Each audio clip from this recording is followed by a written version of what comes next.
जी, आज के इस कार्यक्रम में मंच पर उपस्थित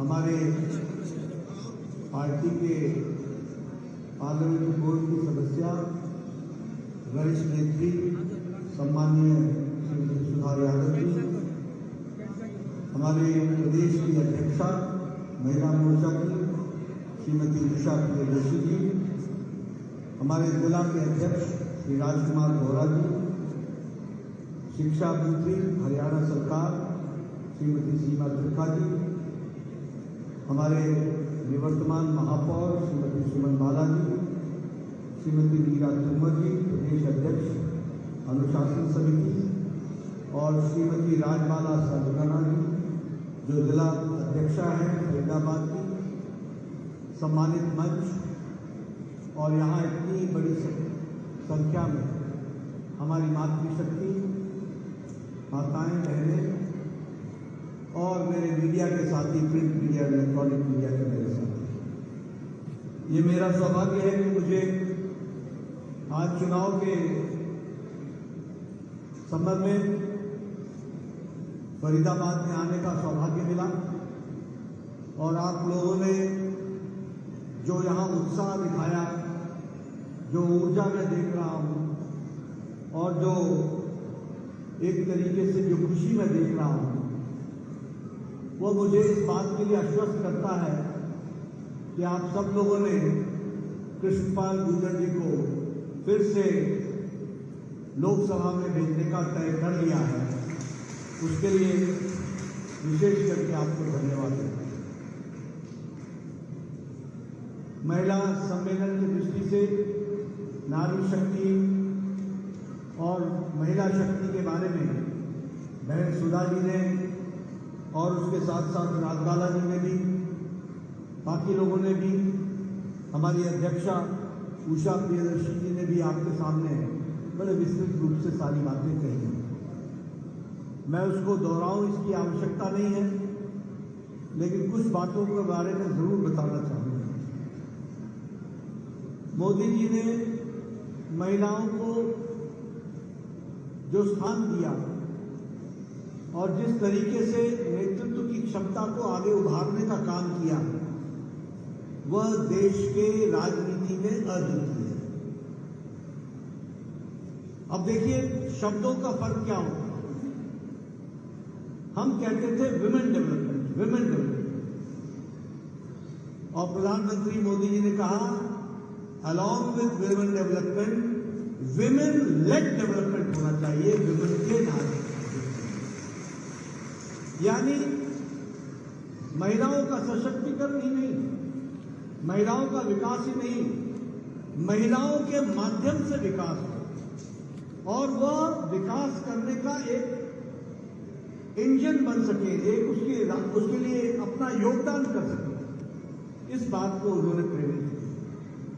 और हम जानते हैं, उन्होंने भी बहुत स्पष्ट शब्दों में कहा कि जब नारी सशक्त होती है तो परिवार सशक्त होता है, जब व्यक्ति सशक्त होता है तो अकेला होता है, लेकिन नारी जब सशक्त होती है तो वो परिवार को सशक्त करती है। और इसीलिए हर दृष्टि से विकास में नारी का योगदान है।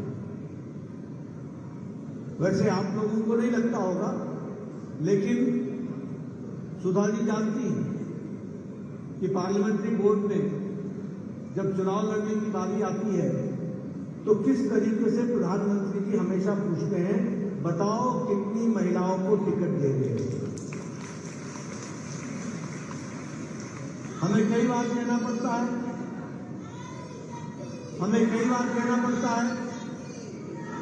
कि कोशिश तो हमने बहुत की, तो हमेशा वो कहते हैं कि तुम्हारी कोशिश उस स्तर की नहीं है जो उतने रिजल्ट दे सके जितनी मैं चाहता हूं कि होना चाहिए। लेकिन अब तो खुशी की बात है, ये तो 2024 का चुनाव है, 2029 में तो आप 33% के माध्यम से लोकसभा में आप आने वाले हैं।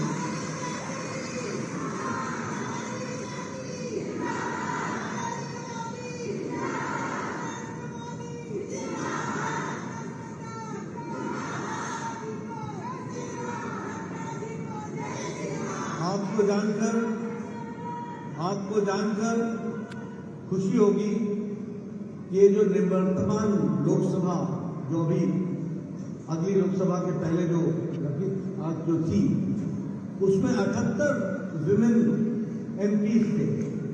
उस 78 में 41 women MP Bharatiya Janata party की रही, ये भी हमको जानना है। इसलिए और अब तो तस्वीर भी बदल जाए। मैं यहाँ ये भी कहना चाहता हूँ, प्रधानमंत्री इंदिरा गांधी को छोड़ दे तो प्रधानमंत्री मोदी जी के द्वारा पहला एक्सटर्नल अफेयर्स मिनिस्टर, पहला डिफेंस मिनिस्टर और पहली फाइनेंस मिनिस्टर ये बनाने का किसी ने काम किया तो प्रधानमंत्री मोदी जी ने किया। कैबिनेट कमेटी ऑन सिक्योरिटी, इसमें अगर किसी को जगह मिली तो वह नारी शक्ति को ध्यान में रखते हुए हमारी महिला नेत्री सुषमा स्वराज जी, निर्मला सीतारमण जी, इनको वो स्थान मिला। ये भी आज हमारे जो कैबिनेट है, अगली कैबिनेट बनने से पहले जो भी वर्तमान में है, उसमें सबसे ज्यादा संख्या महिलाओं को देने का रिप्रेजेंटेशन किया है तो वह भी प्रधानमंत्री मोदी जी। मैं यहां यह भी कहना चाहता हूं कि पार्टी में भी भारतीय जनता पार्टी पहली पार्टी है जिसने संवैधानिक दृष्टि से संशोधन करके सबसे पहले 33% आरक्षण देने का काम किया तो वह भी भारतीय जनता पार्टी।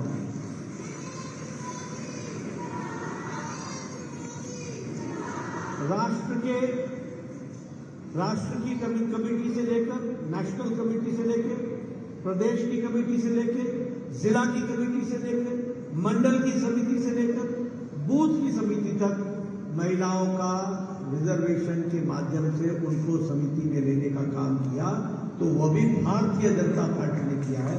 ये भी हम और हम मानते हैं कि महिलाओं का बहुत बड़ा योगदान है इकोनॉमिक ग्रोथ में, आर्थिक जगत के विकास में। वो जिसको कहा जा सकता है कि वो तीव्रता लाने में और गति देने में उनका बहुत बड़ा योगदान है और सकारात्मक परिवर्तन में भी महिलाओं का बहुत बड़ा योगदान है। और इसके साथ साथ हम यह भी मानते हैं, मैं तो परिवार में भी बोलता हूं कि मैं तो सिंगल ट्रैक आदमी हूं। ये मल्टीटास्किंग तो महिला ही जानती है कि एक साथ कितने काम करने होते हैं और हम लोग अपने आप को बड़ा शूरवीर समझते हैं, एक काम करते, लेकिन आप लोग 10 काम, बच्चे को भी ध्यान रखना, खाने का क्या हो रहा है, परिवार का क्या हो रहा है,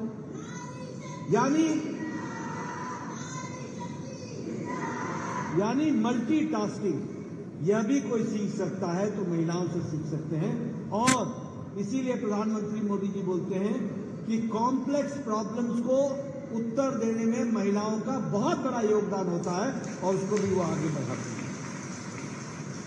अभी चर्चा में हमारी सुधा जी ने आपके सामने बहुत सी बातें रखी हैं और उन्होंने विकास के दृष्टि से आपको बताया कि चाहे डिफेंस हो, आज इसरो में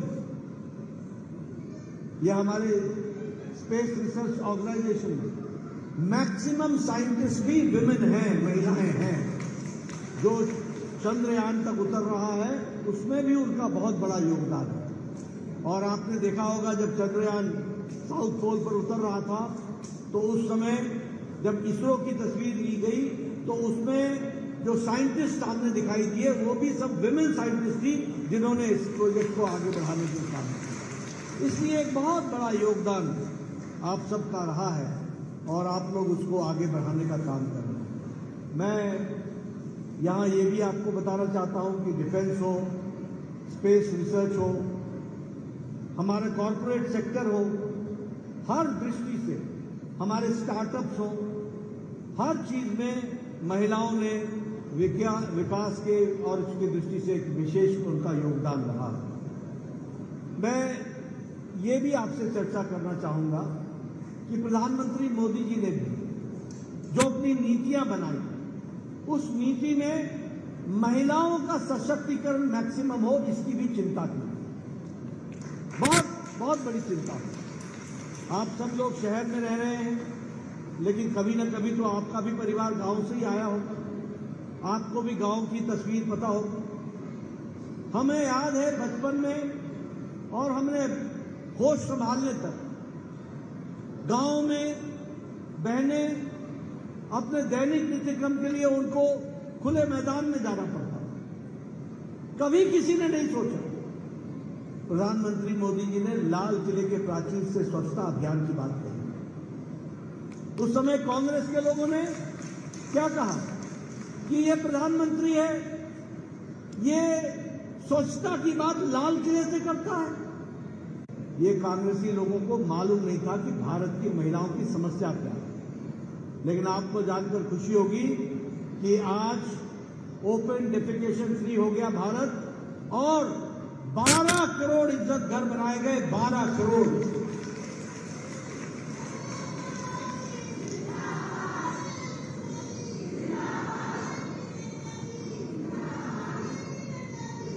आप बताइए कैसी जिंदगी होगी उन महिलाओं की जो अपने नेचुरल नीड्स के लिए सूर्यास्त और सूर्योदय का इंतजार करती है। उनका संख्या क्या थी? 12 करोड़।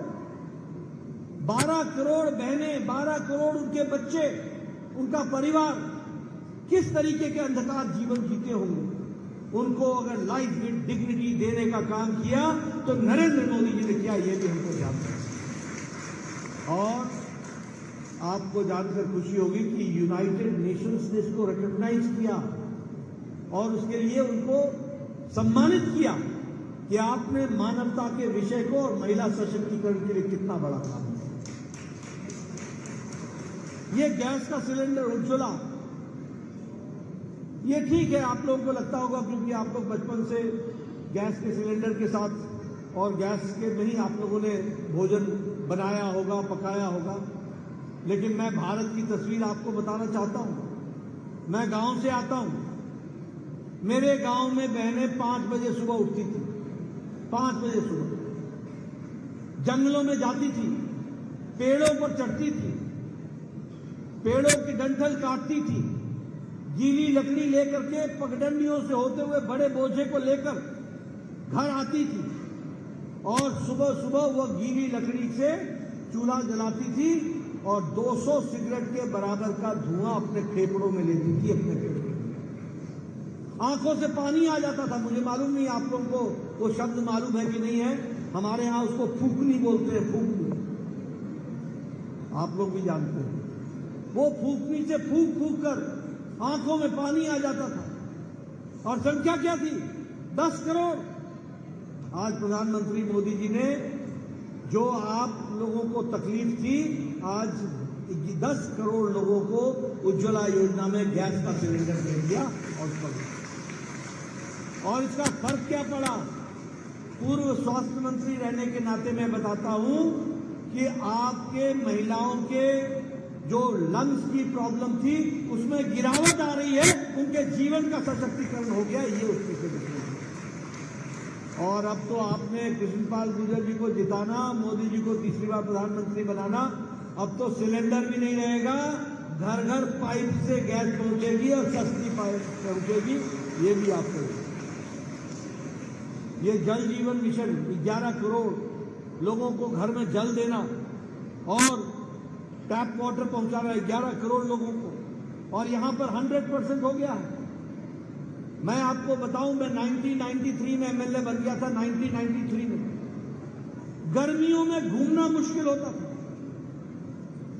बहनें थैला और सुराही लेकर के सड़कों पर आकर के धरना दे देती थी। बोलती थी देखो 3 किलोमीटर नीचे गई थी मैं, वहां फावड़ी से मैंने पानी उठाया, वहां कुएं से मैंने पानी उठाया। अब 3 किलोमीटर चलूंगी, दिन के 4 घंटे जाते हैं, बच्चों को पालूंगी या घर देखूंगी, क्या करूंगी? नरक जैसा जीवन है। मैंने वो भी दिन देखे हैं। मैं याद दिलाना चाहता हूं, मैंने वो भी दिन देखे हैं कि हमारे इलाके में ऐसे भी गांव थे जहां लोग अपनी बेटियों को ब्याहते नहीं थे क्योंकि उनकी बेटी सिर्फ पानी लाने में उनकी उम्र खर्च हो जाएगी। आज मोदी जी ने 11 करोड़ घरों में हर घर नल, हर घर जल पहुंचाने का काम किया।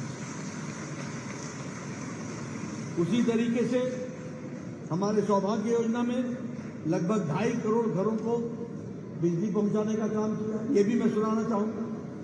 मैं एमएलए था, मैं कहता था कि भाई इसके घर में बिजली लगाओ, तो हमारे एक्सीएन बोलते थे साहब तार की कमी है, ऐसा करिए आधी तार ये दे दे, आधी तार हम सरकार की तरफ से लगाएंगे। और गांव वालों को बोलना सारा गांव आकर के खंबा उठा करके ले जाए। ये स्थिति हमने देश में देखी है। और आज सौभाग्य योजना में दोपहर को एप्लीकेशन डालो और दूसरे दिन बिजली आ जाती है और 2.5 करोड़ घर तक बिजली पहुंचाई गई। ये मोदी जी। और उससे लाभ किसको होता है? जब बिजली आती है तो परिवार पढ़ लिख जाता है, टेलीविजन देख पाता है, विकास का एक बहुत बड़ा आयाम बनता है और महिलाओं का सशक्तिकरण होता है। उसको भी हमको ध्यान देना।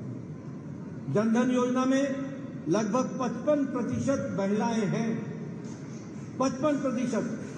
उसी तरीके से मुद्रा योजना में लोन लेने वालों में 70% महिलाओं ने लाभ लिया, 70%।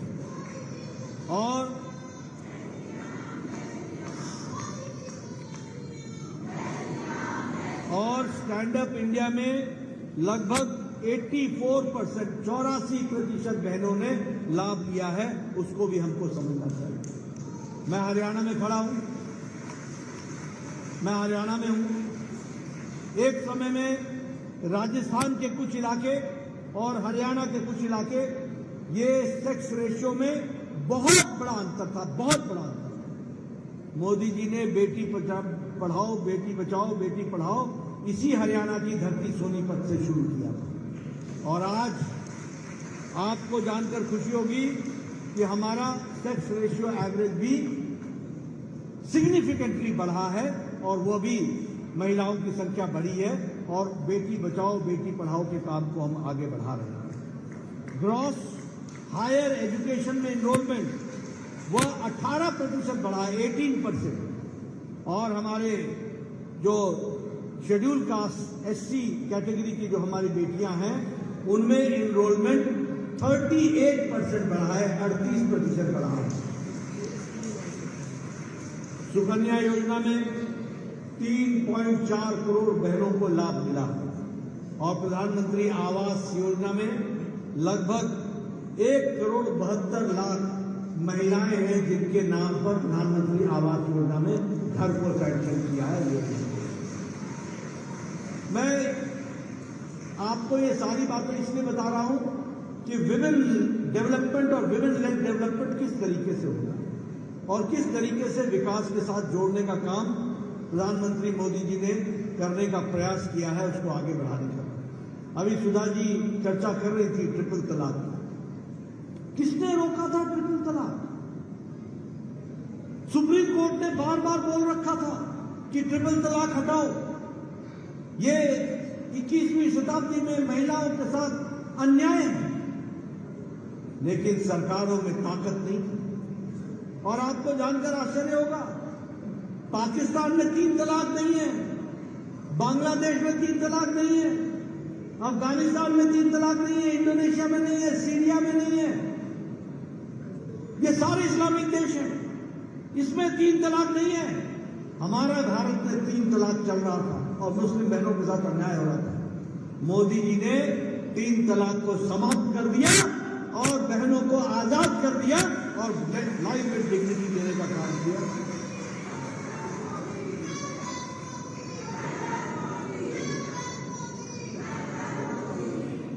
मित्रों, आज ये हमारे लिए सौभाग्य की बात है कि भारत के प्रथम नागरिक के रूप में आदिवासी महिला आज भारत की राष्ट्रपति महामहिम द्रौपदी मुर्मू बनी है। इसने विकास की दृष्टि से देखिए, रिप्रेजेंटेशन की दृष्टि से देखिए, हर दृष्टि से जोड़ने का काम हमारे प्रधानमंत्री जी ने किया है। ये जो उद्यम पोर्टल है जिसमें 2 लाख से ज्यादा महिलाओं को, उसमें एमएसएमई के लिए, मीडियम एंड स्मॉल और उसके एंटरप्रेन्योर्स के लिए जो व्यवस्था की गई है उसमें महिलाओं को जोड़ा गया है और 28% MSME में महिलाओं की भागीदारी बढ़ी है। ये भी हमको ध्यान में रखना चाहिए। और अभी तो सुधा जी बोल रही थी ड्रोन दीदी, अब तो ड्रोन दीदी, लखपति दीदी, 3 करोड़ बहनों को लखपति दीदी बनाने का निर्णय लिया गया। इसलिए हर दृष्टि से विकास में, इंफ्रास्ट्रक्चर में, सब चीजों में महिलाओं को ताकत दी गई है। मैं यहां आपसे इसके साथ साथ कुछ और भी चर्चा करूंगा। मैं ये चर्चा करना चाहता हूं कि मोदी जी के पहले जो नीतियां बनती थी, वो कार्यक्रम बनते थे, वो कार्यक्रम सतही होते थे, सुपरफिशियल होते थे। वह लास्ट माइल डिलीवरी नहीं होती थी। अंतिम आदमी को उसका लाभ पहुंचे न पहुंचे इसकी गारंटी नहीं होती थी। लेकिन प्रधानमंत्री मोदी जी ने एक नए वर्ग को जन्म दे दिया, जिस वर्ग का नाम है लाभार्थी वर्ग, बेनिफिशियरी वर्ग। क्यों? क्योंकि लास्ट माइल डिलीवरी इंश्योर हुई। और लास्ट माइल डिलीवरी में मोदी जी ने पहले कहा आकर के आप लाभ लो, और बाद में कहा मैं तुम्हारे गांव आकर के तुमको लाभ दूंगा ताकि तुम छूट न जाओ। आपको मालूम होगा कि सभी गांव में, सभी पंचायतों में हमारे मोदी जी की तरफ से एक रथ आया था, और वो विकास की दृष्टि से, हर दृष्टि से, आपके हेल्थ चेकअप से लेकर, आयुष्मान भारत का कार्ड बनने से लेकर, गैस का सिलेंडर और आयुष्मान भारत में उज्ज्वला योजना में जुड़ने से लेकर, प्रधानमंत्री आवास योजना से लेकर, सभी स्कीमों को अंतिम व्यक्ति तक पहुंचाने का, घर घर द्वार द्वार पहुंचाने का काम प्रधानमंत्री ने किया। इसलिए मित्रों, हमें ये समझना होगा कि जो हम विकास की बात करते हैं, तो मोदी जी के जो योजनाएं हैं, उसने जमीनी स्तर पर महिलाओं को, युवाओं को, किसान को, हर एक वर्ग को सशक्तिकरण किया, और वह धरातल पर उतरी है सारी स्कीम, और इसीलिए उनको ताकत मिली है। मैं आपसे चर्चा करना चाहूंगा। आप सोचिए, आज से 10 साल पहले क्या था? हर एक को, यहां हमारे एमएलए साहब बैठे हुए, ये चिट्ठियां लिखते थे। सुधा जी एमपी रही है, ये चिट्ठियां लिखती थी। मेरे इलाके में एक गरीब व्यक्ति है, वो कैंसर का पेशेंट है, उसका इलाज के लिए पैसे नहीं है, वो इलाज कराएगा तो उसका मकान बिक जाएगा, घर बिक जाएगा। मेरे इलाके में एक व्यक्ति है, उसका वेल बदलना है, बाईपास होनी है, वो गरीब व्यक्ति है, उसका मकान बिक जाएगा, ऐसा लिखा करते थे। 2 लाख मांगते थे, 1.5 लाख मिलता था, 1.5 लाख मांगते थे, 75,000 मिलता था, बाकी हम जनता से इकट्ठा करते थे। मोदी जी ने कहा कि हम बड़ा सोचेंगे, बड़ा सोचेंगे। क्या सोचा? 10 करोड़ 74 लाख गरीब परिवार, 50 करोड़ लोग। और कौन है ये लोग?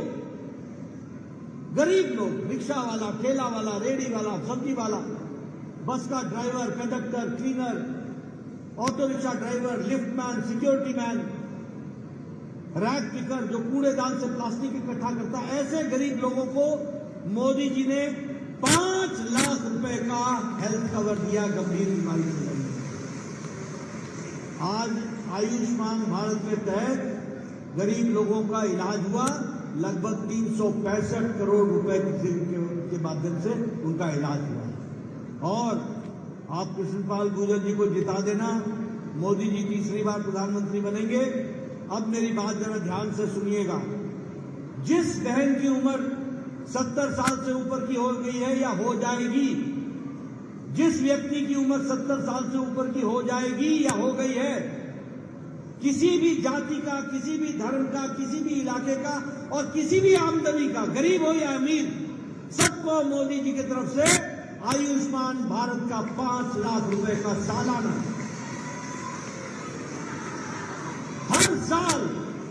हर साल गंभीर बीमारी से लड़ने के लिए 5 लाख रुपए का हेल्थ कवर मिलेगा। यहां तो इंश्योरेंस कंपनी भी 70 साल के लोगों को हेल्थ कवर नहीं देते, इंश्योरेंस कंपनी भी नहीं देती, ऊंचा प्रीमियम रखने के बावजूद भी नहीं देती। और प्रधानमंत्री मोदी जी कह रहे हैं हमारे बुजुर्ग सुखी रहें, अच्छे रहें, हमारी माताएं बहनें, उनको किसी के आगे हाथ ना फैलाना पड़े, उनका इलाज भारत सरकार करेगी और उनका व्यवस्था की जाएगी जिस तरीके से व्यवस्था। प्रधानमंत्री आवास योजना मैं हमेशा सुनाता हूं, आपको फिर बता दूंगा। मैं जब एमएलए बना तो मेरा बीडीओ ब्लॉक डेवलपमेंट ऑफिसर मैं बार बार सुनाता हूं, क्योंकि वही यथार्थ है। वो आके कहता था, नड्डा साहब खुशखबरी सुनानी है। मैंने कहा चाय पियो पहले। मैंने कहा क्या खुशखबरी सुनानी है? इस बार आपको इंदिरा आवास योजना में एक पंचायत में 2 घर मिले हैं, बताओ किसको दूं? मैं कहता था तू ही रख ले भाई, 1 अनार 100 बीमार, मैं क्या करूंगा, किसको बांटूंगा? आज प्रधानमंत्री मोदी जी के नेतृत्व में 4 करोड़ घर बन गए, 4 करोड़ घर बन गए। और फिर से चुनाव जिताना मोदी जी ने तय किया है, 3 करोड़ और घर बनाएंगे। कोई कच्चे छत के नीचे नहीं रहेगा, पक्के छत के नीचे रहेगा, इसकी व्यवस्था की जाए। ये बदलता भारत है। अब आप लोग सुनते हैं आजकल राजनीतिक पार्टियां 100 यूनिट बिजली फ्री कर देंगे, 200 यूनिट बिजली फ्री कर देंगे, 300 यूनिट बिजली फ्री कर देंगे। आप याद रखना, मोदी जी आपके बिजली का बिल 0 कर देंगे, 0। और उसमें प्रधानमंत्री हर घर मुफ्त सूर्य योजना, इसके तहत हर घर के छत पर सौर ऊर्जा लगेगी, हर घर के छत पर, और आपको बिजली अपने घर के लिए उसी सौर ऊर्जा से मिलेगी। और जो बिजली आप खपत नहीं कर पाएंगे वो सरकार ले लेगी और उसके लिए भी आपको आमदनी होगी, उसकी भी व्यवस्था की जाएगी। ये तो होता है। इसलिए मित्रों, कौन सी योजना की बात करूं? हर एक योजना में हमारे किसान भाइयों को किसान सम्मान निधि में हर चौथे महीने 2-2 हजार रुपए। एक कांग्रेसी बोलते थे हम कर्जा माफ करेंगे, कर्जा माफ करेंगे। क्या होता है कर्जा? 57,000 करोड़ देकर के छुट्टी पा जाते थे। और यहाँ प्रधानमंत्री मोदी जी 11 करोड़ 78 लाख किसान को हर चौथे महीने उसके खाते में 2,000 रुपए डालते हैं, और 2-2.5 लाख करोड़ से ज्यादा किसानों के खाते में पैसा पहुंचा है। 11 करोड़ 78 लाख किसानों। ये बदलता भारत है, ये सक्षम होता भारत है। मित्रों, बहनों, मैं आपको एक बात और बताना चाहता हूं। मैं स्वास्थ्य मंत्री रहा, कोरोना को भी मैंने नजदीक से देखा।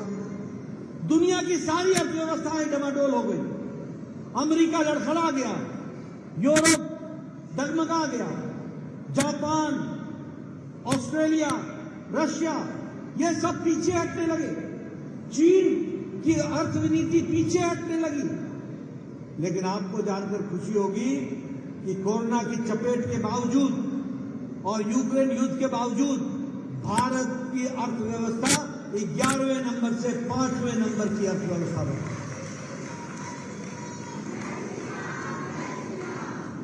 मुझे याद है जिस दिन कोरोना में मोदी जी ने 1,25,000 करोड़ रुपए का पैकेज दिया था, तो ये कांग्रेसी चिल्ला रहे थे, ये पैकेज तो दे दिया, कैश नहीं दिया, कैश नहीं दिया, कैश नहीं दिया। कांग्रेसियों को कैश से बड़ा प्यार है, क्योंकि उसमें कमीशन होता है। मोदी जी ने कहा हम एमएसएमई सेक्टर को मजबूती देंगे, 1 लाख करोड़ रुपए खर्च करेंगे, एग्रीकल्चर सेक्टर को मजबूती देंगे, प्रधानमंत्री गरीब कल्याण अन्न योजना चलाएंगे, 80 करोड़ की जनता को 5 किलो गेहूं या 5 किलो चावल और 1 किलो दाल देंगे। और प्रधानमंत्री गरीब कल्याण अन्न योजना के कारण आज भारत की अर्थव्यवस्था तो मजबूत हुई 25 करोड़ लोग गरीबी की रेखा से निकल गए, ऊपर आ गए, और 1% से नीचे अति गरीबी भारत की पहुंच गई। ये हमको समझना चाहिए। आज मॉर्गन स्टैनली और इंटरनेशनल मॉनिटरी फंड ये बोलते हैं कि अगर कोई आशा की किरण है तो वो भारत है, भारत है, भारत है। दवाई के बारे में बात करूं, आज दुनिया का दूसरे नंबर का देश हो गया दवाई एक्सपोर्ट करने में, दूसरे नंबर का देश हो गया। ये वही देश है जहां ट्यूबरक्लोसिस की दवा को आने में 28 साल लग गए। ये वही देश है जहां टेटनस की दवा को आने में 30 साल लग गए। ये वही देश है जहां जापानीज इंसेफ्लाइटिस को नेशनल प्रोग्राम बनने में 100 साल लग गए। और कोरोना आया जनवरी में, पहला केस 27 जनवरी को, 20 अप्रैल को टास्क फोर्स बैठाया और मोदी जी ने 9 महीने के अंदर एक नहीं 2 वैक्सीन बना करके 220 crore double dose with booster लगा करके 140 करोड़ देशवासियों को बचाने का काम। और मैं यहां आपको ये बता दूं कि 100 देशों में हमने अपनी वैक्सीन पहुंचाई, 48 देशों में भारत ने मुफ्त में वैक्सीन पहुंचाई, उनको मानवता के आधार पर दिया वैक्सीन मैत्री में। आत्मनिर्भर भारत मोदी जी के नेतृत्व में अब लेने वाला भारत नहीं है, अब देने वाला भारत हो गया, देने वाला भारत हो गया।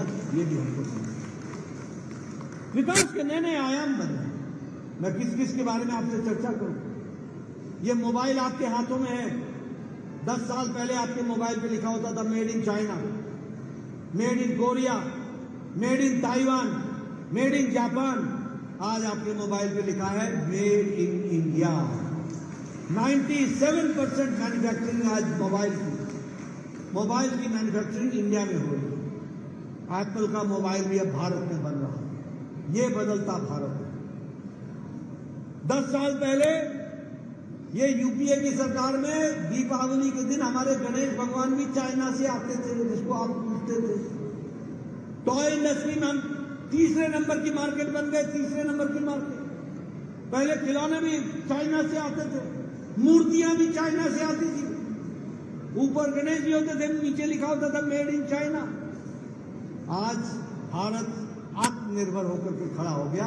ये परिवर्तन हमको देखने को मिला। इसलिए हर दृष्टि से मैं यहां आपका ज्यादा समय नहीं लूंगा, लेकिन एक बात आपको जरूर बताना चाहता हूं कि हम जब भारत को विकसित भारत बनाने में लगे हैं तो हमारे कांग्रेसी भाई और ये जो आजकल नया आपने देखा है दिल्ली में, ये आम आदमी पार्टी, नए नए शगुफे हर दिन, नए नए किस्से इनके, ये सब पार्टियां, ये घमंडिया गठबंधन, ये इंडिया अलायंस, ये 2 बातों की पार्टियां हैं।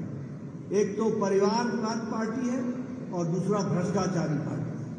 ऊपर से नीचे तक भ्रष्टाचार में लिखते, कोई भ्रष्टाचार को नहीं। बताओ कांग्रेस ने कोयला घोटाला किया था कि नहीं किया था? जरा जोर से बोलिए, किया था कि नहीं किया था? आप बताइए, उन्होंने 2G का घोटाला किया था कि नहीं किया था? कॉमनवेल्थ गेम्स का घोटाला किया था कि नहीं किया था? सबमरीन पनडुब्बी का घोटाला किया था कि नहीं किया? हेलीकॉप्टर का घोटाला किया कि नहीं किया? चीनी का घोटाला किया कि नहीं किया?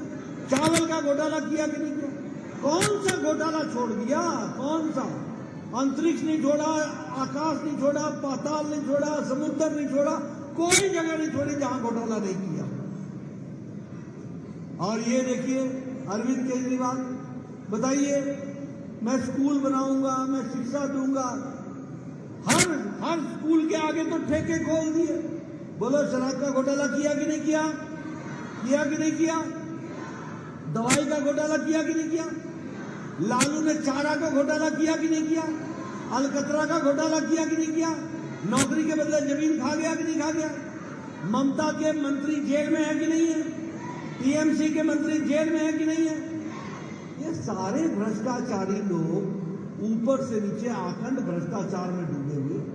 मोदी जी बोलते हैं भ्रष्टाचार हटाओ, और ये बोलते हैं भ्रष्टाचारियों को बचाओ, भ्रष्टाचारियों को पनपाओ। और अब तो आम आदमी पार्टी में तो नारी सुरक्षा के साथ भी धत्ता दिखा दिया। जो लोग निर्भया कांड के बारे में बात करते थे, उन्होंने जिस तरीके की हरकत एक मुख्यमंत्री के घर में हुई, शर्म आनी चाहिए। ऐसी पार्टियां, और अरविंद केजरीवाल चुप है, एक शब्द नहीं, लेश मात्र नहीं बोला जा रहा, एक वाक्य नहीं बोला जा रहा है। पूछते हैं तो माइक कभी इधर खिसकाते हैं, कभी उधर खिसकाते हैं। ऐसे दोहरे चरित्र वाली पार्टियां, ऐसे दोहरे चरित्र वाले नेता, बोलो इनको आगे आने दोगे क्या? आने देंगे क्या? ऐसे भ्रष्टाचारियों को आने देंगे क्या?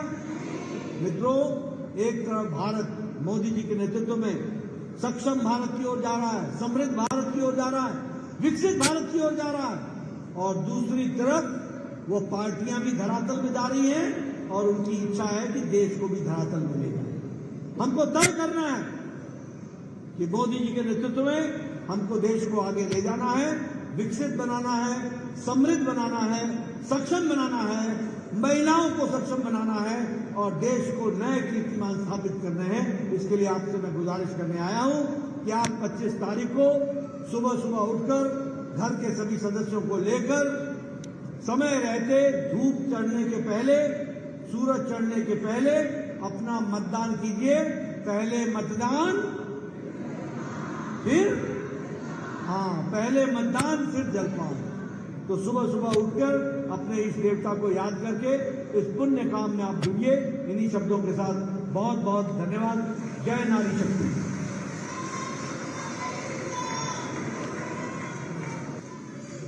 धन्यवाद अध्यक्ष जी।